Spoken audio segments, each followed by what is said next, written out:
2019 کو بھی متاثر ہوا اور آج 5 اگست 2020 کو بھی. تو جب تک کہ انصاف قائم نہیں ہو جاتا, مسجد اپنی جگہ قائم نہیں ہو جاتی, اور جب تک کشمیر کے لوگوں کو ان کا حق خود ارادیت مل نہیں جاتا, تب تک یہ ملک میں یہ 5 اگست کی تاریخ ایک سیاہ دن کے طور پر ہمیشہ منائی جاتی رہے گی. اور آج سے ہم اس کا آغاز کر رہے ہیں, اور جب تک یہ انصاف نہیں ملتا, آپ کو میں یقین دلاتا ہوں کہ ہم اسے بلیک ڈے کے طور پر اس وقت تک مناتے ہی رہیں گے جب تک کہ یہ انصاف قائم نہیں ہوتا.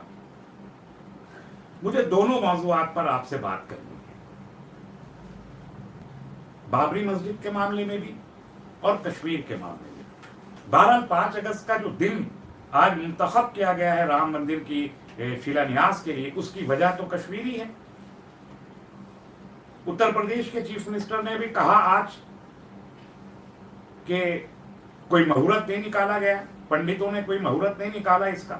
بہت سارے پنڈتوں نے کہا کہ یہ دن شبھ نہیں ہے شیلانیاس کے لیے.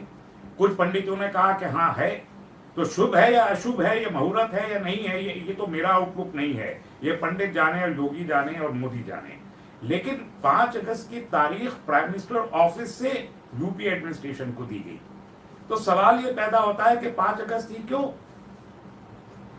ظاہر ہے کہ 5 اگست اس لیے کہ کشمیر میں جو ظلم کشمیریوں کے اوپر ہوا, آج جب اس کی یادگار بنائی جانی تھی, تمام دنیا شاید بات کرتی کشمیر کے اس ظلم کے خلاف, اور کشمیریوں پر ہونے والے اس غیر جمہوری عمل کے خلاف ساری دنیا بات کرتی, پورا ملک بات کرتا, ملک کے تمام طبقات بات کرتے. تو ان سب کی آوازوں کو دبانے کے لیے اور کشمیر سے اپنی توجہ مبذول کرنے کے لیے آج کا دن, یہ جانتے ہوئے بھی کہ یہ شبھ ہے یا اشبھ ہے, اس کی پرواہ کیے بغیر وزیر اعظم نے آج اس کا وقت دیا, تاکہ ایک تیر سے 2 شکار ہوں. ایک طرف لوگ کشمیر کو بھول جائیں اور دوسری طرف رام مندر کے نام پر ایک بھگوا مے ہو جائیں. پورا ملک کو میڈیا کے ذریعے اور ٹیلی ویژن چینلز کے ذریعے سے سیفرونائز کر کے چاروں طرف رام کتھا کا آغاز کیا جا سکے. یہ دونوں مقاصد حاصل کرنے کے لیے 5 اگست کی تاریخ انہوں نے مقرر کی تھی. اور یہ بات اگر وہ یہ سمجھتا ہے کوئی کہ دنیا یہ بات نہیں سمجھتی, تو غلط فہمی ہے. یہ غلط فہمی نکال دینی چاہیے. یہ بات ہم بہت اچھے طریقے سے سمجھتے ہیں. حضرت, کیا ریلیونس ہے بابری مسجد کی اور رام مندر کی اس ملک میں, اس مدعے کی, اس تحریک کی ریلیونس کیا ہے؟ ایک بات تو یہ سمجھ لینی چاہیے کہ بابری مسجد, میں پہلے بابری مسجد پر ہی بات کروں گا, اس کے بعد کشمیر پر تفصیل سے بات کروں گا. بابری مسجد کسی مذہبی آستھا کا نام نہیں ہے. یہ موومنٹ, آج وزیر اعظم نے جو تقریر کی ہے, بہت ساری غلطیاں اس تقریر میں, ان کا میں ذکر کروں گا. میں صاف طور پر کہتا ہوں کہ یہ ایک سیاسی موومنٹ تھا. اس کے ذریعے ملک میں سیاست کی گئی. یہ آستھا کا مدعا نہیں ہے, یہ دھرم کا مدعا نہیں ہے, یہ تاریخ کا مدعا نہیں ہے, یہ ثقافت کا مدعا نہیں ہے. یہ صرف ایک آستھا کے نام پر اقتدار حاصل کرنے کی جو کوشش پچھلے 1989 اور 90 سے لے کے آج تک کی جاتی رہی, یہ اس کا حصہ ہے. اور آپ دیکھ رہے ہیں پچھلے 2 دن سے جو بحث اس ملک میں چل رہی ہے, اور بحث میں جو ٹرن لیا ہے, وہ بہت خاص ہے. 3 دن سے کانگریس نے کہنا شروع کیا ہے کہ ہم بھی تو ذمہ دار ہیں, مندر بنانے کا کام تو ہم نے شروع کیا تھا, تو ہم کو کیوں نہیں بلایا جا رہا. آج ٹویٹ کر کے اکھلیش یادو نے بھی کہا کہ ہم بھی تو رام والے ہیں, ہمیں کیوں نظر انداز کیا جا رہا. مایاوتی نے کہا کہ کسی دلت کو وہاں پر نہیں بلایا گیا, تو ہمارا بھی حصہ داری تھی. شرد پوار نے کہا کہ ہم تو مندر کے مخالف نہیں ہیں. گویا سب چاہتے ہیں کہ اپنا اپنا حصہ وہ حاصل کریں, اور سارا کا سارا کریڈٹ اکیلے بھارتیہ جنتا پارٹی ہندو ووٹ کا لیے چلی جا رہی ہے. تو پورا پولیٹیکل مدعا ہے. اور جس طریقے سے کانگریس بی جے پی تو اس مدعے کو لے کے اقتدار تک پہنچ گئی, اور جب کبھی اسے اقتدار میں آنے کی ضرورت پیش آئے گی, اس کے پاس کاشی اور متھرا کا مدعا موجود ہے, جس کا اعلان آج بھی کیا گیا ہے, زور سے کیا گیا ہے کہ ابھی اور مدعے باقی ہیں. تو اس پورے معاملے میں جو سیاست کا آغاز ہے, وہ تو دراصل کانگریس نے کر دیا تھا. 1949 میں مندر میں, مسجد میں مورتیوں کا رکھا جانا ایک غیر قانونی عمل تھا. یہ سپریم کورٹ آف انڈیا کہتا ہے, میں نہیں کہہ رہا.